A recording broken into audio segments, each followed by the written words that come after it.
anything that's going to be amazing that we're going to learn to change what we do is probably going to come from someplace else. And that tactical world is really a world of decision making. And the thing that I think is the biggest part of armed citizens training that's missing is that idea of making decisions. I use Throom targets on the range for all the benefits of steel with none of the drawbacks. They're made in the USA too. Pick up a set to make your shooting more fun and effective. All right, folks, Paul Carlson, Safety Solutions Academy.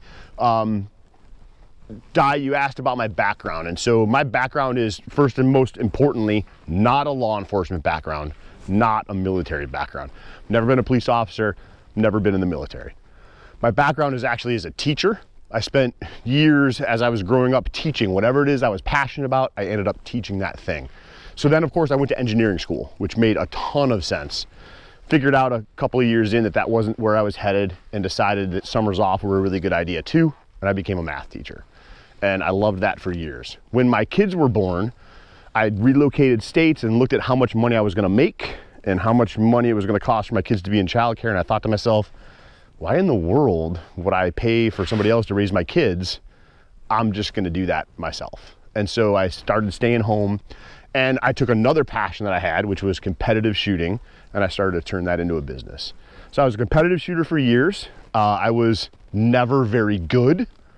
I had dreams of being good, but I just wasn't that good. I was never gonna wear a jersey that somebody paid for or anything else. And so I finally, at some point in time, said, man, maybe this isn't gonna work. And I'd taken some training classes and gotten interested in concealed carry in the state of Michigan right around the turn of the century. I like to say that because I'm getting old.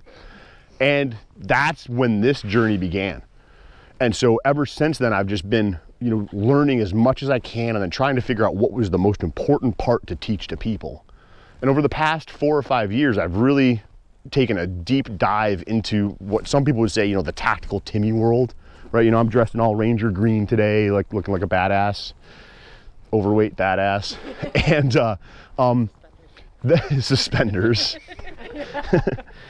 But the reason I did that is because I really feel strongly that there's information that's there that law enforcement officers use, that military folks use, that has application to us as armed citizens. First of all, there is this thing called the Second Amendment, right? And so it's our responsibility to actually have the training to be able to do the things that we need to do to defend our country, right? Okay, so there's that. But then there's the aspect of anything that's gonna be amazing that we're gonna learn to change what we do is probably gonna come from someplace else. And that tactical world is really a world of decision making. And the thing that I think is the biggest part of armed citizens training that's missing is that idea of making decisions. How many of you have taken a handgun or carbine class before? How many times in that class was everything that you did prescribed to you? Okay, now you are going to do this, this, this, and this. When you have to use that gun for real, is there anybody that's going to say, okay, now you'll need to do this, then this, then this, then this? It's not going to happen that way. And so that decision-making aspect is really what this comes down to. And so that's what I hope, as someone that's not from that military and law enforcement world, hope to take from those people that I study and train with and bring that into what it is that armed citizens do. So that's my goal. Great question. Thank you. Great answer. Thank you. I appreciate that. What I want to do right now is I want to get our rifles cleared out and ready to rock and roll. Over the course of the weekend, I'm going to do a lot of demonstrating for you. That demonstrating is not going to be the flashy shoot, bang it up demonstrating. It's literally just going to be me showing you how I do X, Y, and Z. I already said this class doesn't have to be a lot of shooting. We'll do some shooting, but it doesn't have to be about shooting. When I do those demonstrations, I'm going to want you folks to try and get as close as you can to me to be able to see what it is I'm doing. We got a big class here, right? We got 20 some people. So I want you to work to position yourself in a way that you can see what I'm doing.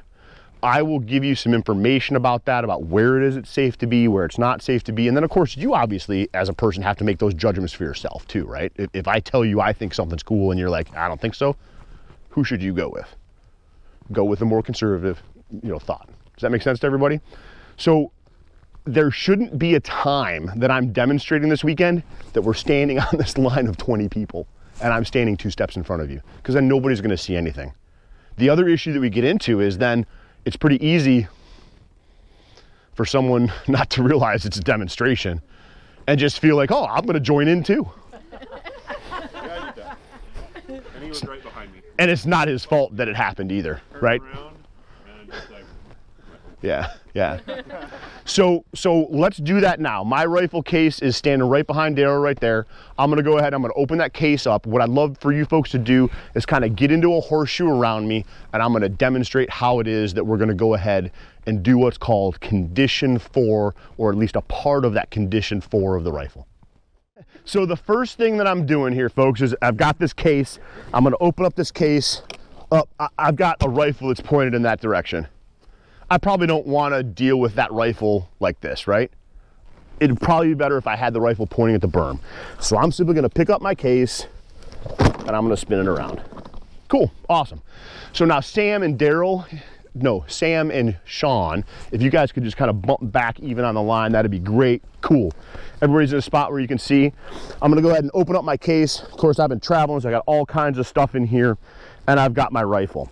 I'm going to go ahead, pick up the rifle, and simply keep the muzzle pointed down towards the ground.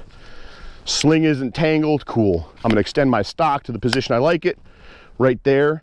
And the next thing I'm gonna do is I'm gonna go ahead and I'm gonna sling my rifle.